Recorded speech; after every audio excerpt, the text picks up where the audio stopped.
Okay, once again, all glories to Mother Natasha, all glories to religion of love, all glories to the assembled devotees. O Lord God, please help us live out His teaching, be the example of love in the world. Jai. All right, round two of starting over. We had technical difficulties before, and we're starting from a new book, The Prophecy. I, Rajak Khan, saw the future folded in upon itself, the line of time compacted into the eternal now, and so was witness to a battle between good and evil in the law court of the Lord.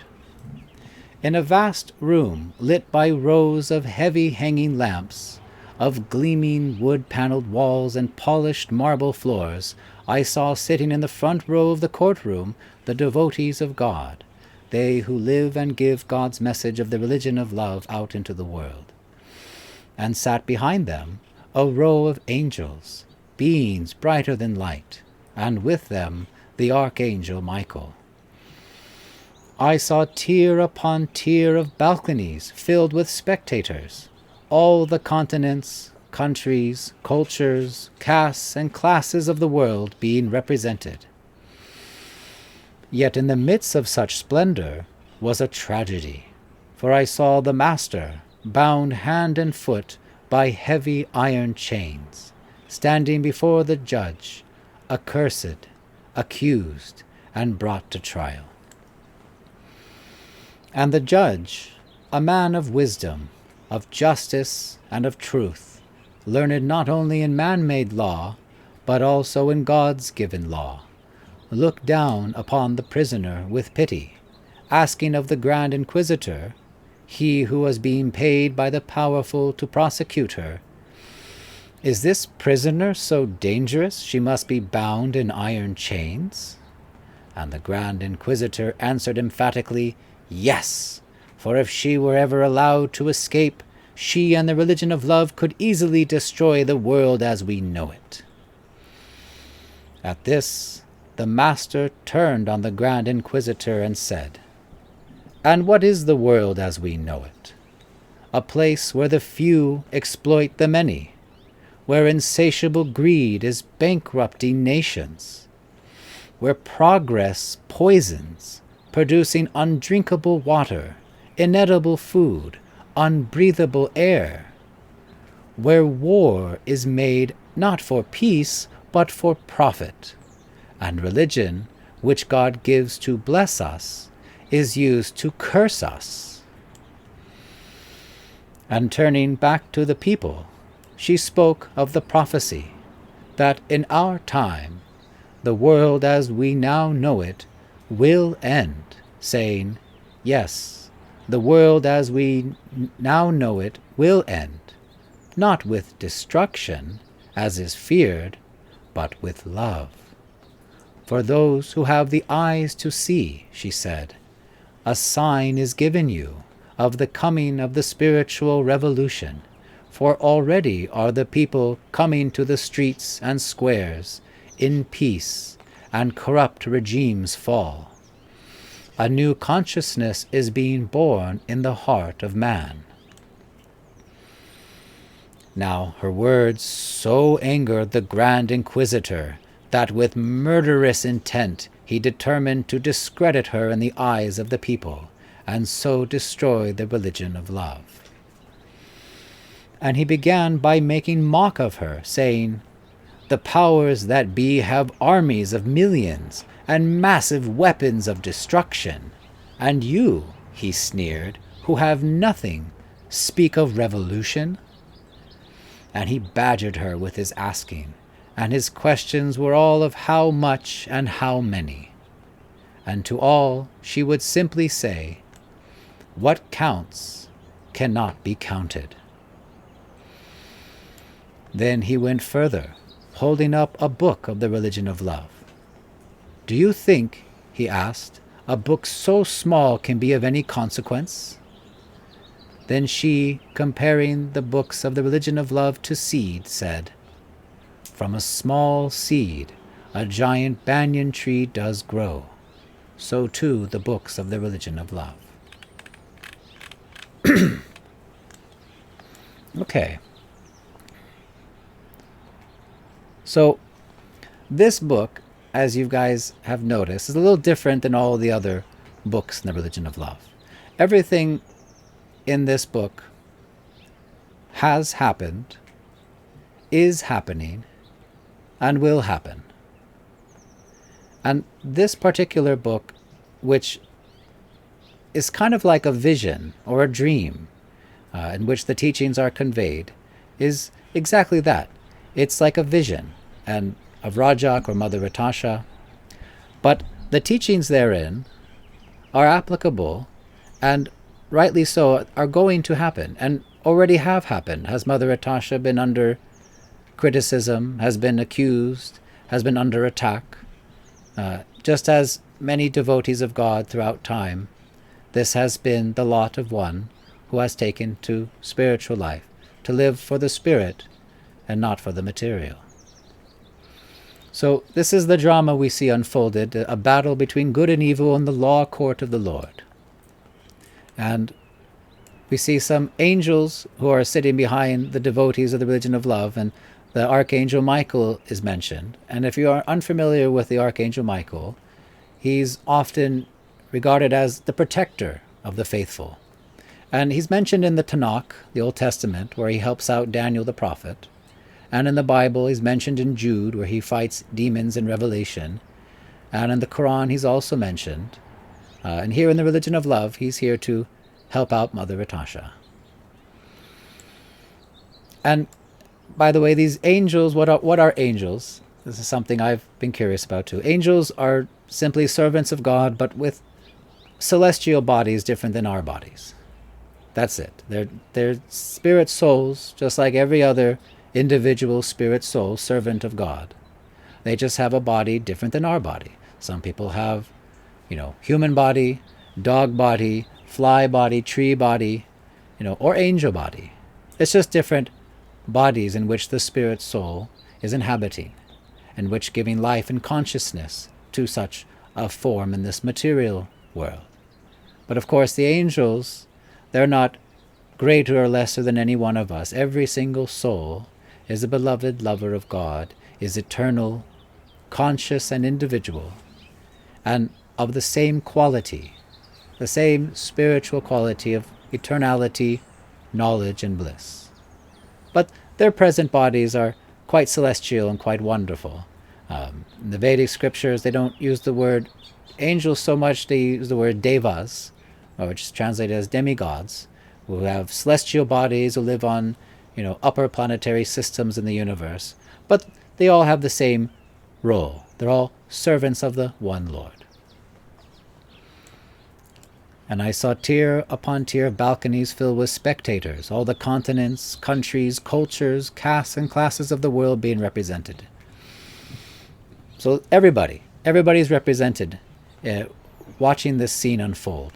And the message of God is for everyone. It's meant for all of us.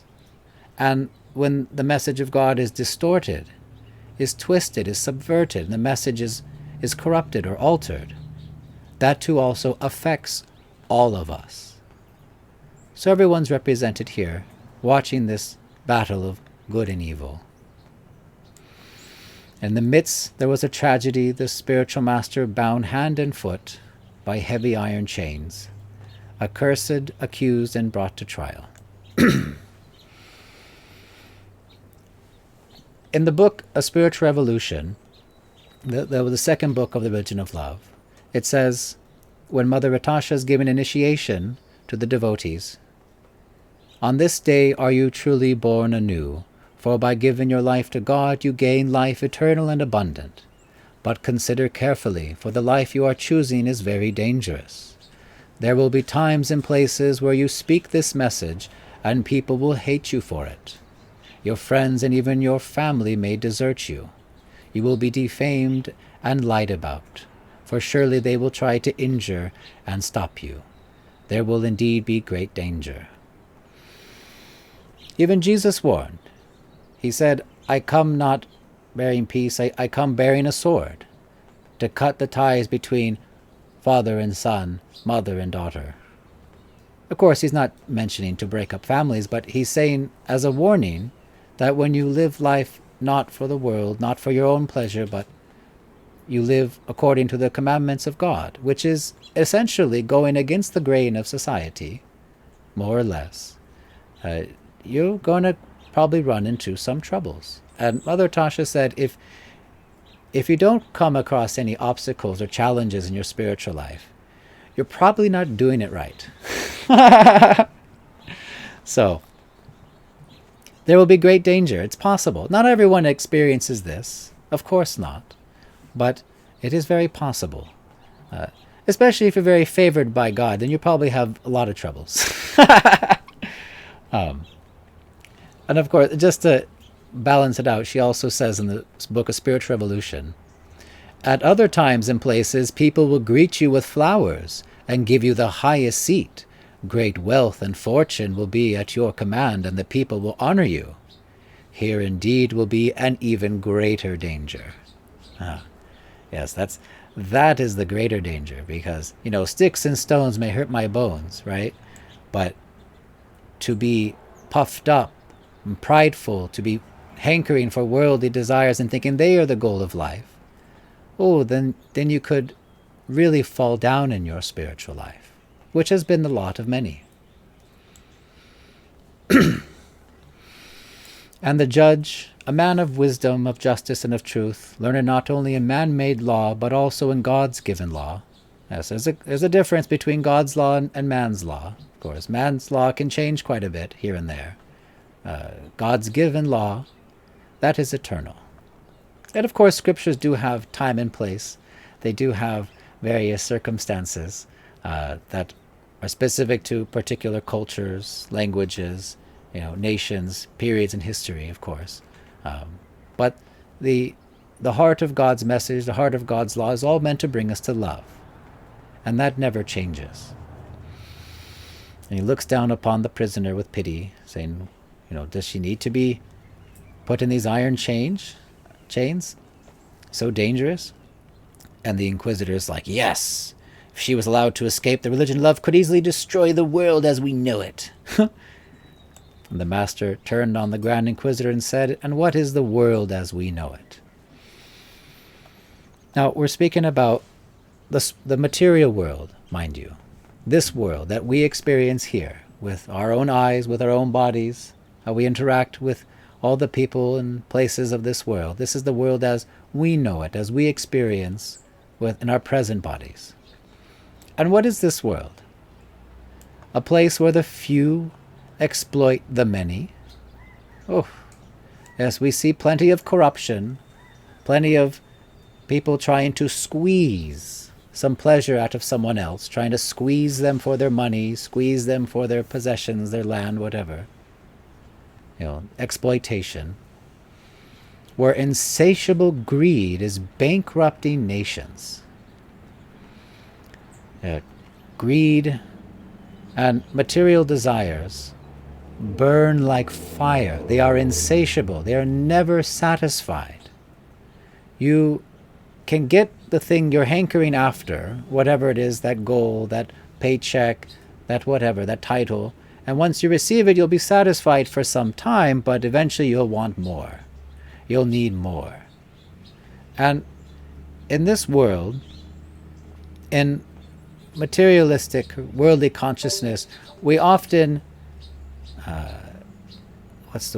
we venerate and we look up to who? We look up to billionaires, people who are so rich, or with the world leaders who are so powerful. This is what a lot of people are looking up to. These are the quote-unquote role models, because they're so quote-unquote successful, right? But what is their success? Just the accumulation of wealth? The accumulation of worldly power? That is not the purpose of life. Of course, in illusion we think we are these bodies, and therefore we make our purpose in life the pleasing of the senses of this body. Therefore, whatever I can get for myself to enjoy, more wealth, more food, more comfort, more this, more that, that is what people are hankering after. And they'll get some joy for some time, but it's limited and temporary. The material never fully satisfies. And those whom we in this world look up to as leaders, as role models, these billionaires, these trillionaires, these politicians, oh, they are in the worst of illusion. Their ignorance is far greater, because their greed is so insatiable that they will do nothing, or they won't stop at nothing to get what they want. And they'll commit so many atrocious acts and sinful activities.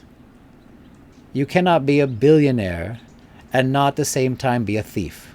In fact, it's written in Srimad Bhagavatam that one who is excessively wealthy at the cost of others is tried as a thief when their time for judgment has come. So, a place where progress poisons, right? In the name of economic development, business is booming. What are we doing? For short-term gain, we're causing terrible long-term destruction. We have undrinkable water. We've got mining and nuclear waste and all sorts of manners of industry poisoning water, meant for drinking, meant for growing food. Inedible food, out of great greed, so many chemicals, genetically modification is happening to our food sources to produce as much bulk as possible. Again, all about quantity, all about the money, how much I can produce, how much money profit I can get. Yet the food is lacking in nutrition, is full of poisons. It's practically inedible. And unbreathable air. All the pollution from factories, all the hustle and bustle of cars and the cities, because everyone has to work, go. And the air is quite toxic in so many places of the world. All in the name of progress, right? This is progress. One thing Karl Marx got right, and this is the only thing, mind you, is that at the lowest level, it's economics. It's always about the money in the end. And what is more in this world? War is made not for peace, but for profit. Right. So many times have nations gone to war in the name of peace, in the name of trying to protect or do good, but really their end goal is to acquire the resources of that land, to acquire more power, more profits. And who suffers? All the people. And even religion, which God gives to bless us, is God's mercy, God's message to remind us who we really are, that we're spirit souls, not the body. Remind us that this is not our home, that our home is in the spiritual, with Him, in the kingdom of God, and gives us the knowledge by which to come home to Him, becomes so twisted, so manipulated, that it's used to curse us. And every horror known to man has been done on this world in the name of God, in the name of religion. Yes, this is the world as we know it, right? Wouldn't be a bad idea to change this, right? So in turning back to the people, she spoke of the prophecy that in our time, the world as we know it will end, saying, yes, the world as we know it will end, not with destruction as is feared, but with love. And there's a number of prophecies in this world, and specifically about cycles of time. And I don't know if some of you young enough, you remember the Mayan prophecy, that, 2012, December something, the Mayan calendar was going to end, and some people were losing their stuff, like, it's the calendar ended, the Mayan Empire, so that the calendar ended means the world's going to end, right? And people were freaking. Mother Atasha said, no, the world didn't end. It's just another cycle ended, and a new cycle began. People don't understand.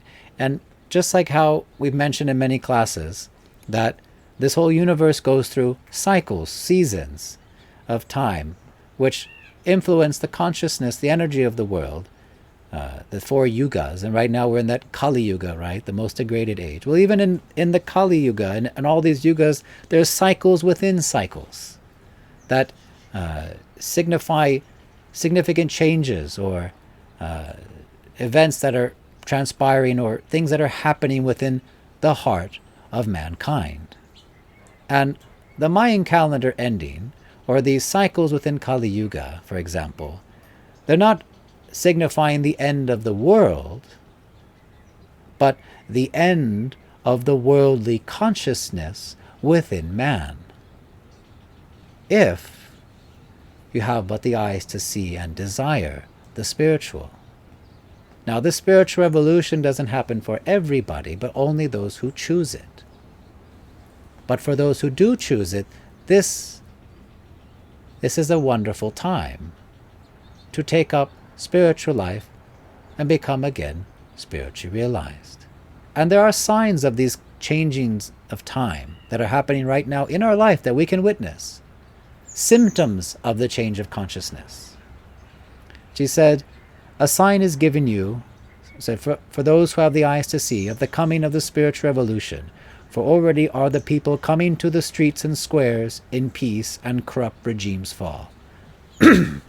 So, the Arab Spring, for example, all of the protesting happening, like the hippie revolution, all the things that we've been witness to in these past few generations, of people taking to the streets, speaking out against corruption, speaking out against the evils in this world, hungry for the real, hungry for truth, hungry for justice. These are just symptoms, externally, of that hunger in the heart for the ultimate reality, the ultimate truth. This is the hunger for love. Of course, without knowledge, proper guidance, and understanding of our true spiritual nature, we will seek change outside of ourselves through political action, economic development, social change, etc., which may bring temporary change and happiness, but not the lasting peace, not the real thing we're longing for in our hearts, the love, the truth. So all of this protesting, all of this radical changing in the world, people taking the streets, is just but a symptom of a shift in the consciousness being born in the heart of man. Now her words so angered the Grand Inquisitor that with murderous intent he determined to discredit her in the eyes of the people and so destroy the religion of love. Now this has happened many times in history. Joan of Arc comes to mind, the trial she was put on, or even Peter and the early disciples of Jesus, how they were persecuted by the Romans. So many unfortunate things have happened because of this dark age of quarrel and hypocrisy, all the ignorance in man. Those who live for truth are discredited, lied about, defamed, attacked by those who don't want to see the world change, those who profit and think that they enjoy the way things are and that this is good. But because their consciousness is so polluted, so conditioned by the world, they cannot see what is truly good or what is truly right for them. And so, in illusion, they act in a manner that which harms and destroys others and their own selves, but they think they're doing good. It says in the Bhagavad Gita that one in the mode of ignorance sees true religion to be irreligion, and irreligion to be true religion. This is the illusion of this world. This is the ignorance.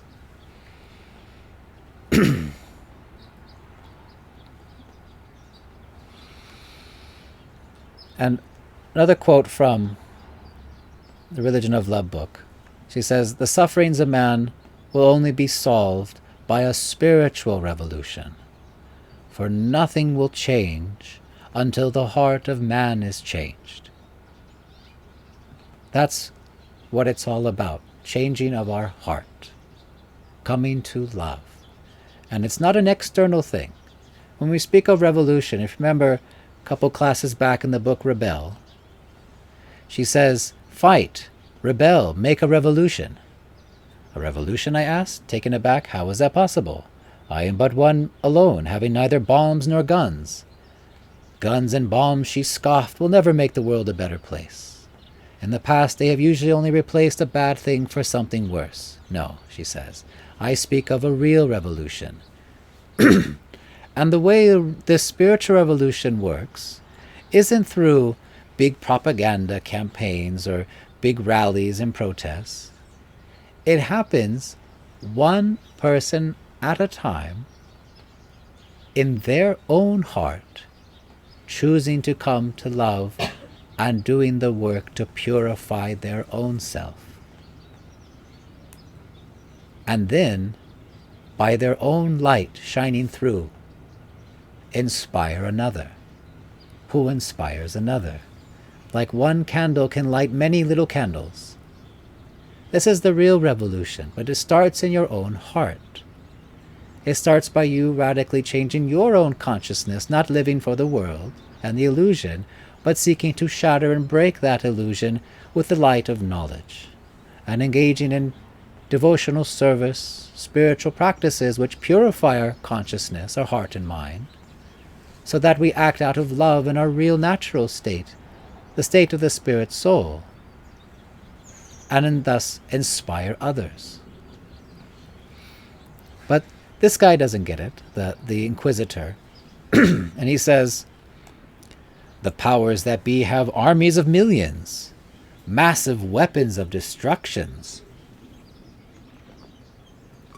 And you, he sneered, who have nothing, speak of revolution?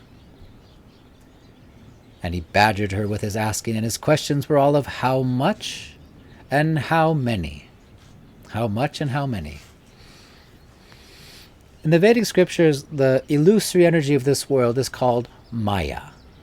And to be an illusion is said to be in Maya. But Maya has many definitions. One of the definitions of Maya is numbers. Thinking in numbers. I don't have enough, I need more, I'm lacking, or this is too much. This is part of the illusion. And this man, he's thinking on the surface, no, revolution, well, you need armies, you need weapons, you need this, you need that. But the Master says simply, what counts cannot be counted. And again, she's speaking about what is internal, that cannot be perceived. Things like one's character, integrity, tolerance, simplicity, all these qualities of the devotee of God, even-mindedness, non-violence. These are things that you cannot count by any worldly metric. We can't take a device and say, oh, this guy's this renounced, this guy's this tolerant. No. What really counts in the ultimate scheme of life, what really counts to achieve the perfection of this life, isn't anything outside of us, anything material, anything worldly. What matters is these, our determination, our discipline, our desires. These qualities within us that gradually become purified and become stronger, and what lead ourselves and can help others back home to the spiritual. Remember, the perfection of life is to use everything in the service of good, in the service of God. The purpose is spiritual realization, coming again to love of God and His eternal blissful service. And what really counts to be successful in that cannot be counted. No. It's beyond the mind, beyond this world. It's something internal, not external. As it says in Mark 8:36, what shall it profit a man if he gain the whole world and lose his own soul? Oh. And we've come to the time. I read this part, but I'll read this next week and give comments on it. So I'll stop there for a little bit.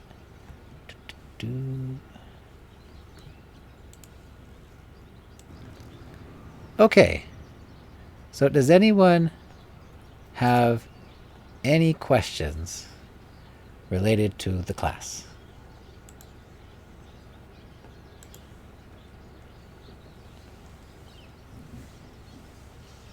Or any spiritual question, doesn't matter.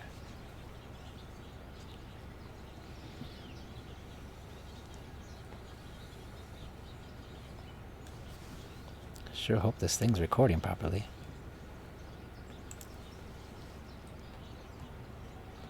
You have a question? No? Oh, my wife is marinating.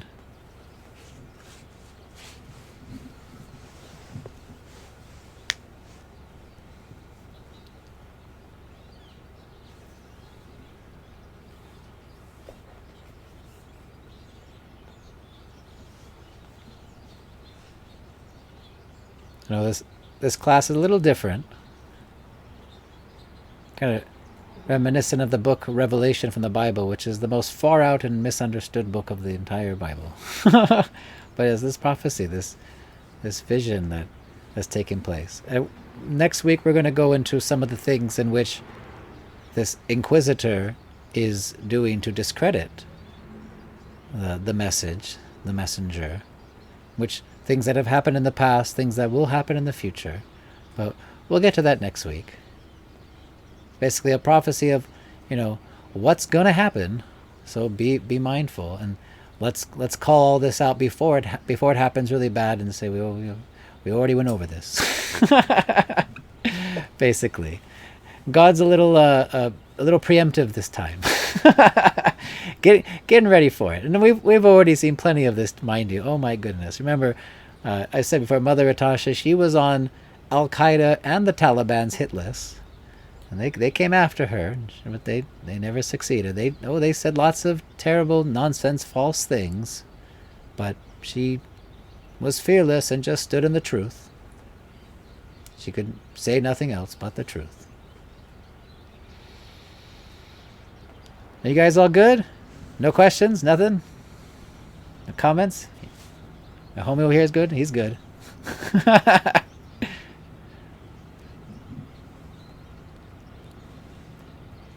Aaron, Yeti, me, y'all all very clear?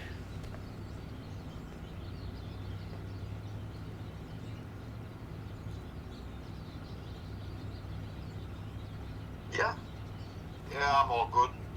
All right, well, I guess short and sweet class today. Well, not too short. 15 minutes of trying to get the recording started, but still within the hour. All right, then I guess we'll stop there then, and tune in next time for the exciting conclusion. So, all glories to Mother Natasha, all glories to the religion of love, all glories to the assembled devotees. Jai.